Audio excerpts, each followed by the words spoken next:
No, video. Yeah, I probably need some light. Yeah. Well, the hell with it. Yeah, too much trouble. I might blow up something. Anyway, Hostile Day has done another one of his less than brilliant videos, but he's good at this clerical work. he'd be a good clerk. He's good at nice orders of the stuff here, underlines things. Very nice, very nice. But his overview is just just crap. So anyway, let's play a little bit of this part. And I think this last one seemed heavily metaphorical.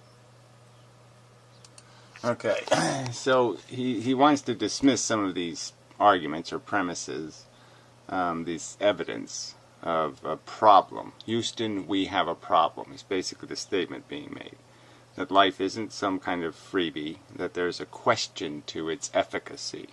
The whole functionality of the system is being questioned. And these are the evidentiary statements that support the argument that there's a problem here. And so he calls this metaphorical. Precious commodities controlled by crude forces. Now, these seem pretty explicit statements, okay? And so, I mean, it doesn't take much. Imagine precious commodities.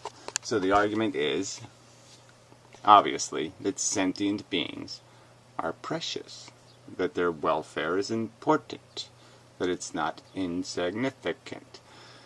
And later in this video, he's going to play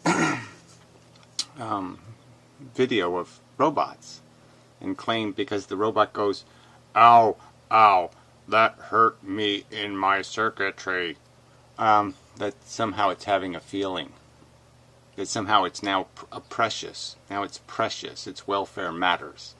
If it was on the gurney next to the human and we were going to torture something, we couldn't figure out which one would really be feeling the pain. I mean, it's a nonsensical argument, I think. So, I mean, so added to this premise, obviously, a bit of argumentation that has to be argued previous to these arguments to make them understood, because there has to be some acceptance. I'll write this down. Of the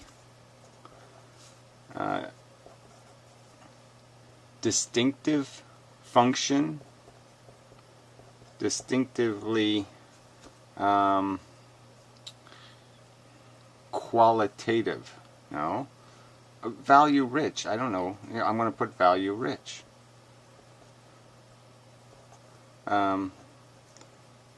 Function of the conscious, sentient organism. That's the distinction of sentience, is the capacity to manifest feelings that have decisively qualitative weight. I mean, we know the difference between horrible suffering and peaceful contentment. And the difference, if you're not going to accept that there is this difference, that there is this distinction, and that the distinction is not important but profoundly important, there's no, in my opinion, no ground for conversation. This is as important as the round earth or the notion of gravity and having a conversation about the solar system. If I have to discuss the solar system and I can't use the word gravity, there's no point in discussing it. And there's just no point in discussing the meaning of life if you do not concede that my welfare is significantly different and significantly more precious than the welfare of a computer. That a computer feels nothing. It cannot, by any rational definition of the word harm, be harmed. It can only be mechanically broken or destroyed, which means nothing. So, I just don't see any, but to call this metaphorical, like I say, if you say something is precious, that's like saying, important or valuable. So valuable commodity. So if you were to call sentient organisms valuable, that is somehow a metaphorical statement. No, it's an explicit declaration. You either accept it or don't accept it. If you don't see the value in sentience, if you don't think sentient organisms are more important than the rings of Saturn, I don't know, the welfare of them. If the rings of Saturn blew up tomorrow, how would it matter except sentient organisms might be emotionally disturbed? But otherwise it wouldn't mean it can't mean anything. Can't be a meaningful event. Because it has no meaning gravity, because it has no sentient welfare. And if you can't understand that, I have no hope for you. Why are you arguing with me? Because we do not live in the same universe. We do not live in anything called close to any kind. We don't have the most fundamental references are in contradiction and conflict, and there's no point in having a conversation. So if you're not willing to concede to me my point that sentience is important, then we have nothing to say. Controlled by crude forces. Seems an explicit, direct statement, nothing metaphorical about that. Crude force, that's a metaphorical statement. It's not metaphorical, it's a description of what it is. They're crude forces. They have no elegant understanding. They have no capacity to do 2 plus 2 math or, cancer is bad math. They can't do any math. They're crude forces. They will destroy and break and mess up things for no reason but mechanical reasons, uncomplicated reasons, unsophisticated reasons, reasons likely to have nothing like justice or fairness or any kind of principle involved. There will be no principle involved in what the crude force will do. So again, to call that metaphorical, sorry, no sale. Consumption, reproduction, cannibalism, addiction. Well, the consumption clearly is not metaphorical. I mean, that's as explicit as you can get. We consume the resources of the planet. Reproduction, explicit as you can get. Okay, it's a self-replicating mechanism. Cannibalism, okay, there's some metaphorical content in the sense that it's not cannibalism in the strictest use of the word, where you're cannibalize the exact genetic code that of your own, but it's cannibalism in the sense of social cannibalism, all kinds of different methods of cannibalism where you're consuming things of equal or commensurate value to yourself. You're consuming sentient welfares, and that's the use of that as a metaphor. But is that an illegitimate metaphor? Is that metaphor stretching a reality or a truth? Or is that metaphor quite explicitly a statement about the current condition? That we exist in a world where to gain our happiness, we often have to put other people at risk or jeopardy to get it. And in doing that, there's a kind of cannibalism. My gain good, his pain irrelevant. That kind of psychology is a reality. That kind of behavior is a reality. And that kind of behavior can only be called one thing: cannibalistic. Consuming your own kind. Consuming your own value. And addiction. Well, addiction is a pretty explicit technical term. It has a technical definition, and there's every fact that we are fundamentally, physiologically addicted to existence in just the biological way. You will be tormented if you don't breathe, if you don't eat, if you don't do these fundamental things. And that all of our chasing of the Cheeto, the ambition, is made out of some form or another of addiction. So this isn't a metaphorical statement, it's an explicit statement. Alright, replication for the sake of replication. I mean, how is that a metaphor? How do you call that a metaphor? It replicates for no other reason than it replicated. And now it will continue to replicate because that's what it does. And it does so for that reason and no other reason. We exist because a cell some 3.5 or 4 billion years ago create a copy of itself.